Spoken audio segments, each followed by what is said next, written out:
From now on, this place is mine. And frankly, this business needs real leadership, not emotional women trying to play boss. Mason's voice cut through the morning staff meeting like a blade, his chest puffed out with newfound authority. I sat there, watching my brother deliver his first speech as owner of McKay's Southern Kitchen, the restaurant I'd poured 12 years of my life into. My name is Sabrina McKay. I'm 36 years old, and until that moment, I thought I understood what betrayal felt like. I was wrong. The sting of his words wasn't just about gender. It was about erasing everything I'd built. Every late night I'd spent perfecting recipes, every customer relationship I'd nurtured, every financial crisis I'd navigated while he was out charming investors and taking credit. I looked around the table at the faces I'd worked alongside for years. Jennifer, our head server, stared at her hands. Carlos, our line cook, shifted uncomfortably. Even Sweet Bethany from the pastry station looked like she wanted to disappear.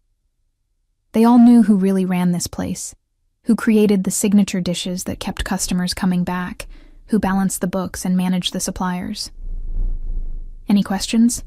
Mason asked, his smug smile making my stomach turn. The silence stretched thick and uncomfortable. I could feel everyone waiting for my reaction, expecting me to fight back, to defend my territory. Instead, I stood up slowly, my chair scraping against the worn wooden floor. "Congratulations on your promotion," I said, my voice steady and calm. The words carried no sarcasm, no anger, just cold professionalism.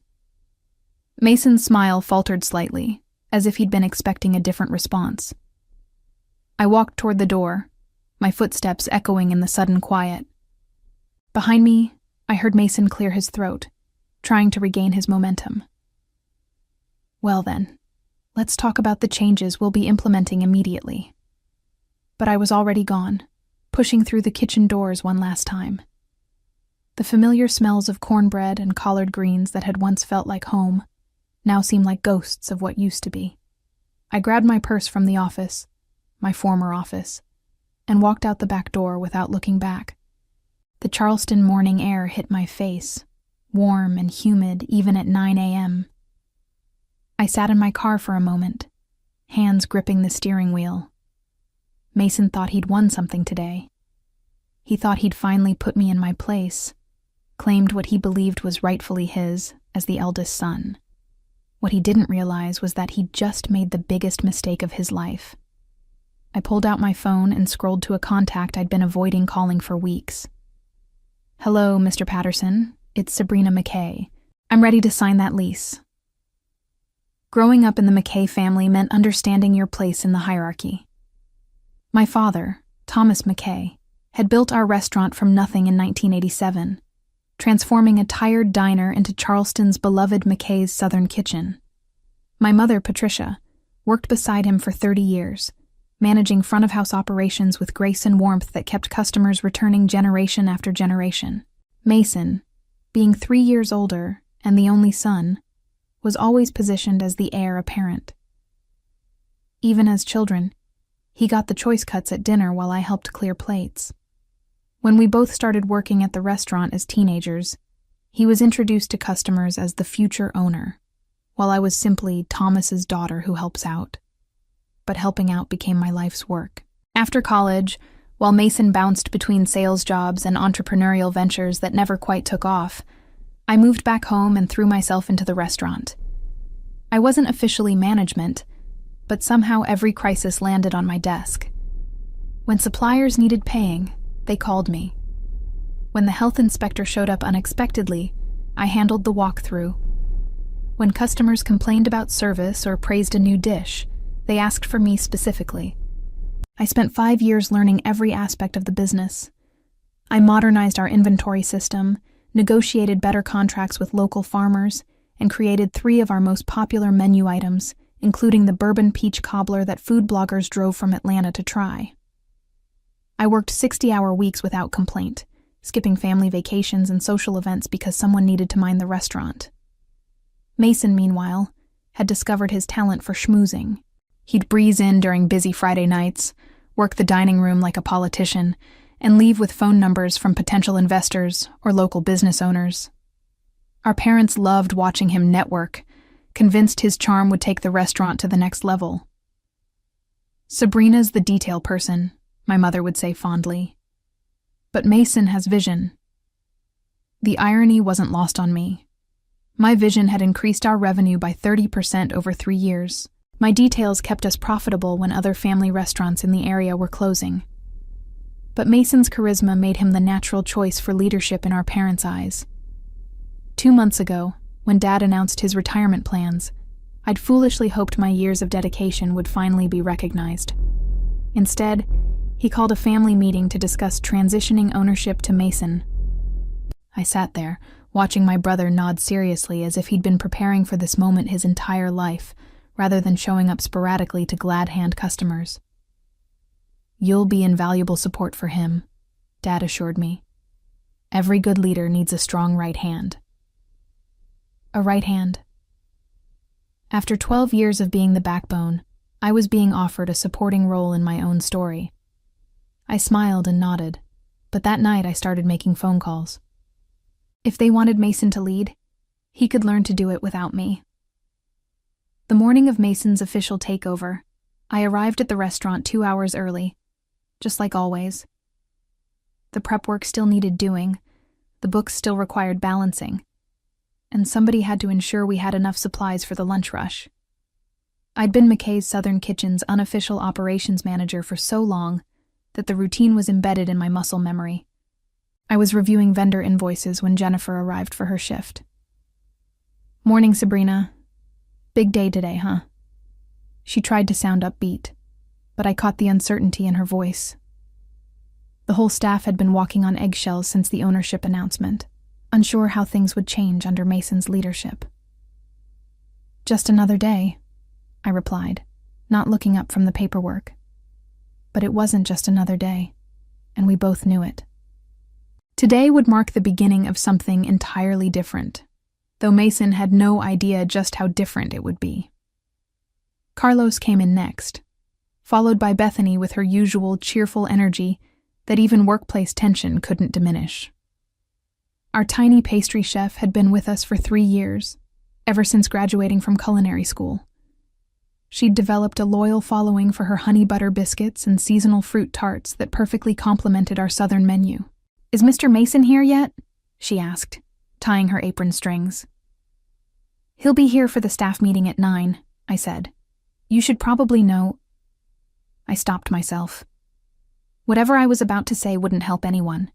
These people needed their jobs, and warning them about Mason's management style would only create problems they couldn't solve. At exactly 9 a.m., Mason strode through the front door, wearing a new button-down shirt and slacks, instead of his usual jeans. He'd clearly dressed the part of restaurant owner, right down to the expensive watch I'd never seen before. Behind him trailed our parents, both beaming with pride at their son's big moment. "Everyone to the dining room," Mason announced, his voice carrying new authority. We gathered around the large round table near the kitchen, the same spot where we'd held countless staff meetings over the years. But this felt different. Formal and uncomfortable in a way our workplace had never been.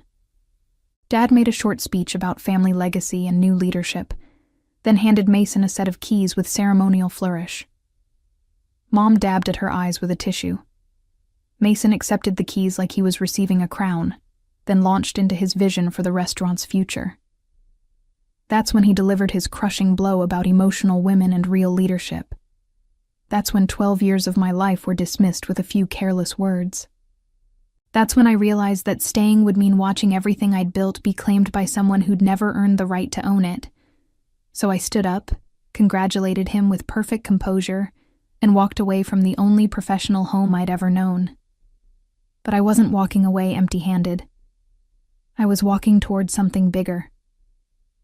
The drive downtown to Patterson Properties took 15 minutes, but it felt like crossing into another lifetime. 3 weeks earlier, I'd toured the empty storefront on King Street, purely as a fantasy, a what-if exercise to help me cope with the frustration of watching Mason coast on my achievements. The space was smaller than McKay's Southern Kitchen, with exposed brick walls and floor-to-ceiling windows that flooded the interior with natural light. "Still interested?" Mr. Patterson asked when I called him from the restaurant parking lot. "More than ever," I replied, surprising myself with how certain I sounded. "Can you be here in an hour? I've got another party looking at it this afternoon." I'd been preparing for this moment without fully admitting it to myself. For weeks, I'd been quietly documenting everything. Supplier contracts, customer preferences, recipe modifications I'd made over the years. I'd even taken photos of our most popular plating presentations, telling myself it was just for my personal portfolio. The truth was, some part of me had been planning an exit strategy since the day Dad announced Mason's promotion. The storefront was exactly as I remembered it, rough around the edges but full of potential. The previous tenant had been a boutique that never quite found its audience, leaving behind elegant lighting fixtures and a half-finished kitchen that could be modified for a smaller operation. "What kind of timeline are you thinking?" Mr. Patterson asked as we walked through the space. "I need to be open within 2 months," I said, mentally calculating how long I could survive on my savings while building a customer base. "Is that possible?" He raised an eyebrow. "Ambitious. But this space has all the basic infrastructure you'd need for food service. The real question is whether you can handle the permitting and build-out in that time frame." I thought about all the regulatory hurdles I'd navigated for McKay's over the years, all the health department inspections I'd managed, all the vendor relationships I'd cultivated. "I can handle it." We spent the next hour discussing lease terms and renovation requirements. The rent was higher than I'd hoped, but manageable if I kept overhead low initially. I'd have to be chef, manager, and marketing department all in one, at least until revenue could support additional staff. Walking back to my car, I felt a strange mix of terror and exhilaration. I was about to bet everything on my belief that customers would follow quality food and genuine hospitality, regardless of the McKay family name. It was the biggest risk I'd ever taken, but it felt more honest than staying to watch Mason destroy what I'd spent 12 years building. My phone buzzed with a text from Jennifer. "Are you okay? Mason's asking where you went." I stared at the message for a long moment, then typed back, "I'm fine. Take care of yourself." The next 2 hours were a blur of phone calls and paperwork, lease agreements, insurance applications, contractor estimates for kitchen modifications. I called every vendor I'd worked with at McKay's, carefully explaining that I was starting a new venture and asking about their standard terms for new accounts. Most were surprised but supportive, especially Tony from Coastal Produce, who'd been delivering to our family restaurant since I was in high school. "About time you went out on your own," he said. "You've been running that place for years anyway." By the time I drove home that evening, I had a signed lease, 3 contractor estimates, and a business license application ready to submit. I also had a knot in my stomach the size of a dinner plate, and the growing realization that I'd just made a decision I couldn't undo. I poured myself a glass of wine and sat on my front porch, watching the Charleston evening settle over the historic district. Tomorrow, Mason would start learning what it actually took to run a restaurant, and I would start proving that talent and dedication mattered more than family connections and entitled attitudes. The second week of Mason's reign at McKay's Southern Kitchen brought the first crisis. I heard about it through Bethany, who called me 3 days after I'd submitted my business license application. "Sabrina, I hope it's okay that I'm calling," she said, her voice nervous. "But we're having some problems at the restaurant, and I didn't know who else to ask." "What kind of problems?" I kept my tone neutral, though my pulse quickened. "Well, Mason changed our suppliers without checking the quality first. The cornbread yesterday was terrible. The cornmeal was too coarse and it fell apart. We had 12 customers complain, and the greens aren't cooking right because he switched to cheaper ham hocks that don't have enough fat." I closed my eyes, picturing the disaster. Our cornbread recipe was legendary in Charleston, passed down from my grandmother and perfected through decades of trial and error. The specific cornmeal blend came from a mill in South Carolina that cost more than generic brands, but produced the silky texture our customers expected. "What did he say when you brought it up?" He told me to stop questioning his decisions and figure out how to make it work. Jennifer tried to explain that customers were asking for their money back, but he said people complain about everything, and we shouldn't cater to whiners. My stomach clenched. Those whiners were loyal customers who'd been eating our cornbread for years. They knew the difference between the real thing and a cheap substitute. "I'm sorry you're dealing with this," I said carefully. "But Mason's in charge now. He'll have to learn through experience." "That's just it," Bethany continued. "I don't think he wants to learn. He keeps saying the old ways were inefficient and that customers won't notice small changes if we market properly. Yesterday, he hired some marketing consultant who wants to rebrand us as upscale casual and add items like quinoa salads to the menu.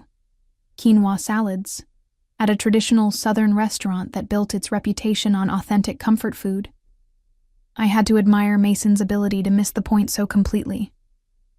"Bethany, can I ask you something? Are you happy working there?" The pause told me everything I needed to know. "I love cooking," she said finally, "and I love the regulars who've become like family. But it's getting hard to take pride in what we're serving when Mason won't listen to anyone who's actually worked in the kitchen." "I understand," I said. "And if you ever want to talk about other opportunities, I'm always here." After we hung up, I sat staring at my laptop screen, where I'd been working on menu concepts for my new restaurant. I'd planned to start small and simple, focusing on a few signature dishes done exceptionally well. But if Mason was already alienating customers and staff, maybe I could move faster than I'd originally planned. I called Carlos next, then Jennifer. Both conversations followed the same pattern: frustration with Mason's changes, concern about declining food quality, and careful questions about what I was planning for my new venture. I didn't recruit anyone directly, but I made it clear that talented people would always have a place with me. By the end of the week, I had 3 staff members asking detailed questions about my timeline. More importantly, I had a clear picture of how quickly McKay's Southern Kitchen was losing its way under Mason's leadership. He was changing everything that made us special while ignoring the operational expertise that kept us running smoothly.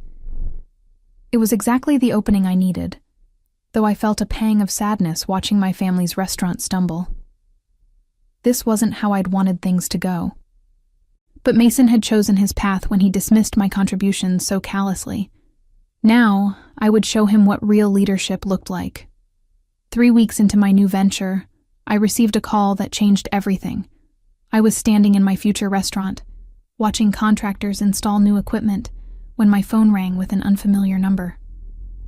"Miss McKay, this is Dr. Patricia Hendricks from the Charleston Food Network Association. I hope I'm not catching you at a bad time." The Charleston Food Network Association was a prestigious group of local chefs, restaurateurs, and food writers who promoted the city's culinary scene. Getting their attention usually took years of established success.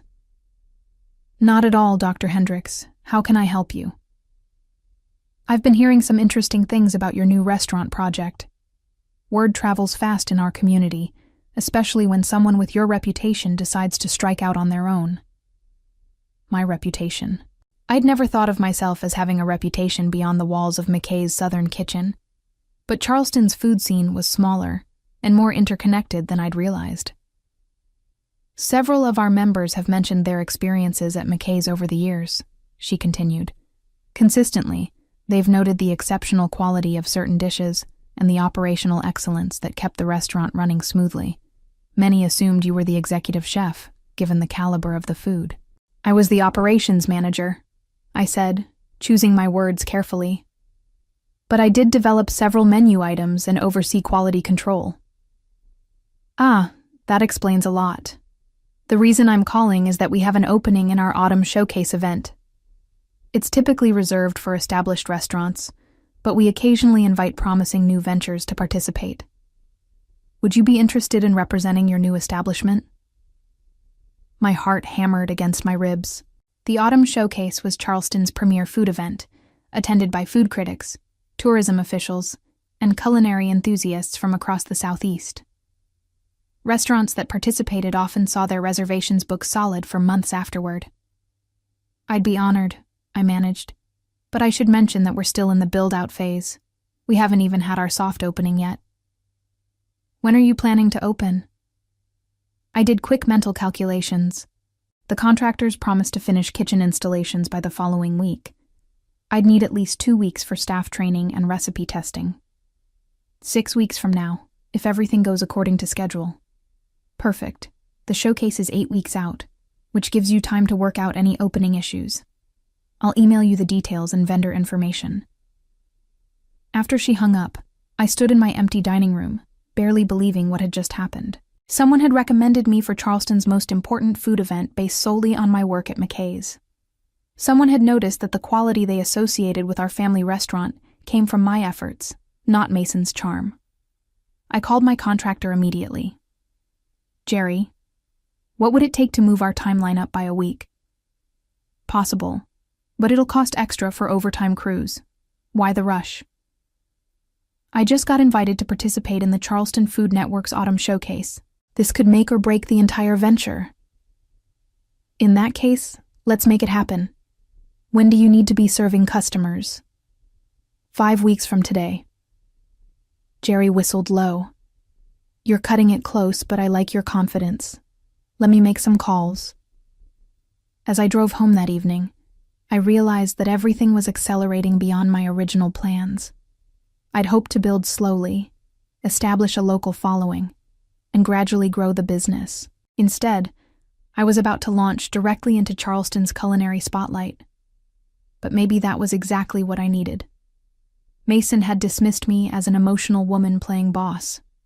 In 5 weeks, I'd be serving food to some of the most discerning palates in the Southeast, representing everything I'd learned about hospitality and excellence over 12 years. Let him try to explain that away to our parents. McKay's table opened on a humid Thursday morning in October, with no fanfare and no advertising budget. I'd chosen the name carefully, keeping the family connection while making it clear this was my establishment. The soft opening was intentionally quiet, just a few dozen customers who'd heard through word of mouth. Jennifer, Carlos, and Bethany had all given their notice at McKay's Southern Kitchen the previous week, timing their departures to coincide with my opening. I hadn't asked them to leave their jobs, but I'd made it clear that talented people would always have opportunities with me. They'd made their own decisions about where they wanted to build their careers. Our first customer was Mrs. Eleanor Davidson, an 82-year-old widow who'd been eating lunch at McKay's Southern Kitchen every Tuesday for 15 years. She'd heard about my new place through Jennifer and wanted to see if I'd maintained the quality she remembered. Honey, I sure have missed your cornbread, she said, settling into one of our mismatched chairs. That new boy at your daddy's place just doesn't understand what makes food special. I served her our signature dish, pan-fried chicken with bourbon glaze, accompanied by cornbread made from the same mill I'd used for years, and greens slow-cooked with proper country ham. Her face lit up with the first bite. This is it, she declared. This is what I've been missing. Word spread through Charleston's network of food lovers faster than I'd dared hope. By Friday evening, we had a waiting list. By the following Tuesday, Mrs. Davidson had brought 3 friends. Carlos reported that customers were asking specifically for dishes I'd created at McKay's, the bourbon peach cobbler, the honey-glazed carrots, the cornbread that had become legendary among locals. They keep saying the food tastes different at the old place, Jennifer told me during our Friday lunch rush. Less soul, more corporate. I nodded but didn't respond. I wasn't interested in bad-mouthing Mason or the family restaurant. I was focused on building something positive, something that honored the traditions I'd learned while showcasing my own vision for Southern hospitality. The Charleston Food Network's Autumn Showcase arrived like a hurricane of opportunity and terror. I'd spent 2 weeks perfecting my presentation menu, choosing dishes that represented both traditional Southern cooking and my own innovations. The bourbon peach cobbler would be my signature dessert, alongside pan-fried chicken with honey bourbon glaze and my grandmother's cornbread recipe with a modern twist, herb butter infused with local honey. The event was held at the historic Market Hall, with 24 restaurants representing the best of Charleston's culinary scene. I'd never participated in anything this large or public, but my staff was ready. Carlos had practiced our chicken preparation until he could execute it perfectly under pressure. Bethany's dessert presentation looked like edible art. Jennifer moved through the crowd with natural grace, explaining our dishes to curious attendees. Dr. Hendricks found me during the evening rush, watching as food critics and local celebrities sampled our offerings. Miss McKay, I have to tell you, your booth has generated more positive comments than any newcomer in the showcase's history. Really? I tried to keep the excitement out of my voice. The food speaks for itself, but people are also talking about the story. A talented woman leaving the family business to build something of her own resonates with a lot of our community members. As the evening wound down, I looked around at my exhausted but triumphant team. We'd served over 300 people, handed out business cards, and booked reservation requests for the next 6 weeks. More importantly, we'd proven that McKay's Table belonged in Charleston's top tier of dining establishments. The next morning, I found a review in the Charleston Post and Courier's food section that made my hands shake. McKay's Table brings soul back to Southern cuisine, proving that authentic flavors and genuine hospitality never go out of style. Mason called me that afternoon for the first time since I'd left. I let it go to voicemail. As I reflected on my journey from dismissed sister to independent restaurant owner, I realized that Mason's cruelty had actually been a gift. It forced me to discover my own strength and build something truly mine. The taste of that victory was sweeter than any bourbon peach cobbler I'd ever made.